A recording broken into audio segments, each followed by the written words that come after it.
प्रिय भैयाओं, आज के इस वीडियो में मैं आपको वैद्युत संधारित्र और वैद्युत धारिता इस टॉपिक पर चर्चा करूंगा।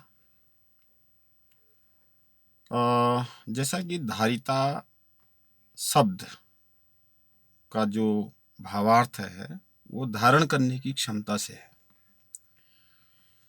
जैसा कि हम देखते हैं कि किसी बर्तन की धारण करने की क्षमता, कितना लीटर उसमें पानी आ सकता है।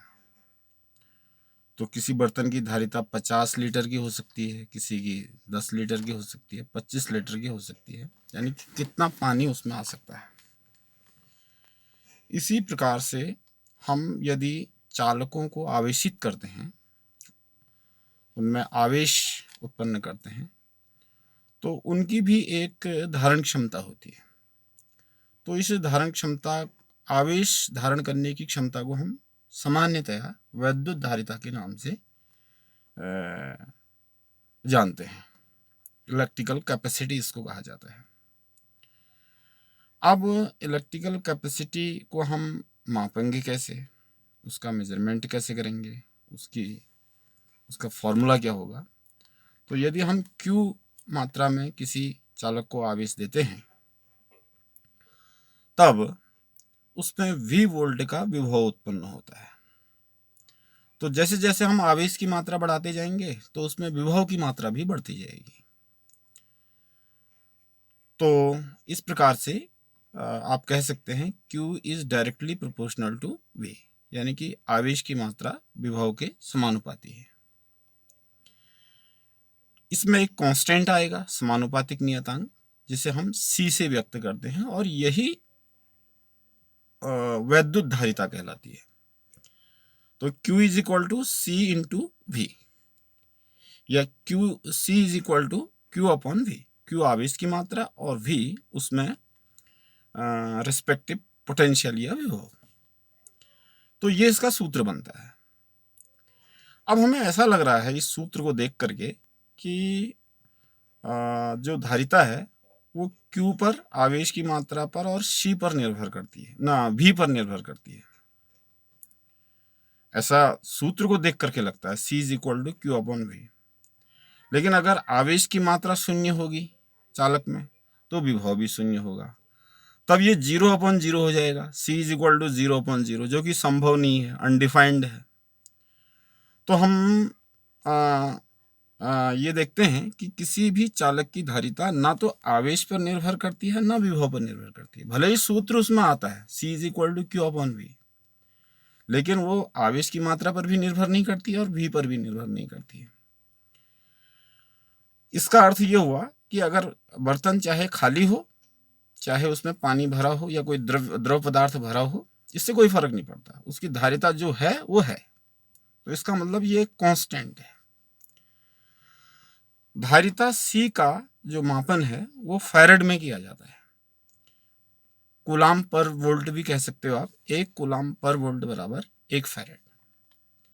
और इसकी छोटी इकाइयां भी हैं, क्योंकि 1 फैरेड बहुत ज़्यादा धारिता होती है, किसी भी चालक की धारिता इतनी संभव नहीं है।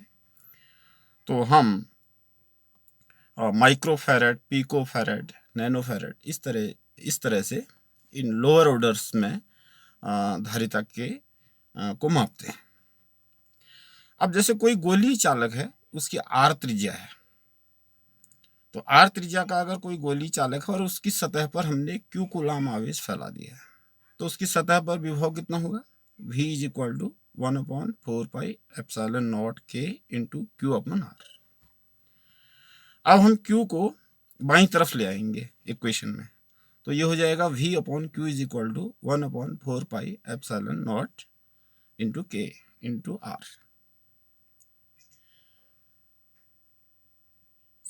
तो फिर हम बाईं तरफ उसको अगर Q अपॉन V बनाना चाहें तो हमें जो डिनोमिनेटर है राइट हैंड साइड में, उसको पूरा का पूरा न्यूमरेटर बना देना होगा। तो एक्चुअल में ये क्या आएगा? Q upon V is equal to 4 pi epsilon naught K into R जहाँ त्रिज्या है गोलीय चालक की, तो C बराबर 4 pi epsilon naught K into R। ये किसी भी गोलीय चालक की धारिता का सूत्र स्थापित हो गया।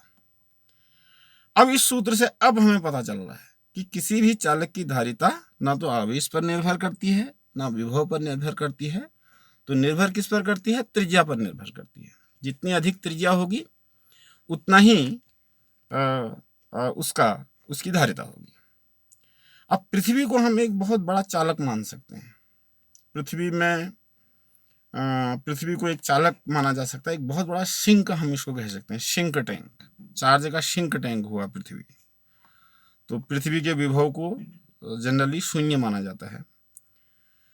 तो जब हम अर्थिंग करते हैं तो अर्थिंग करते समय उसको 0 वोल्ट अर्थ का पोटेंशियल वो एज्यूम किया जाता है। तो पृथ्वी की धारिता के लिए हमको पृथ्वी की त्रिज्या चाहिए। तो पृथ्वी की जो औसत त्रिज्या है वो 6400 किलोमीटर है। तो अगर हम 4πε0 के मान को 1/9 × 10⁹ रखें और किलोमीटर को मीटर में बदलें तो पृथ्वी की धारिता वो 711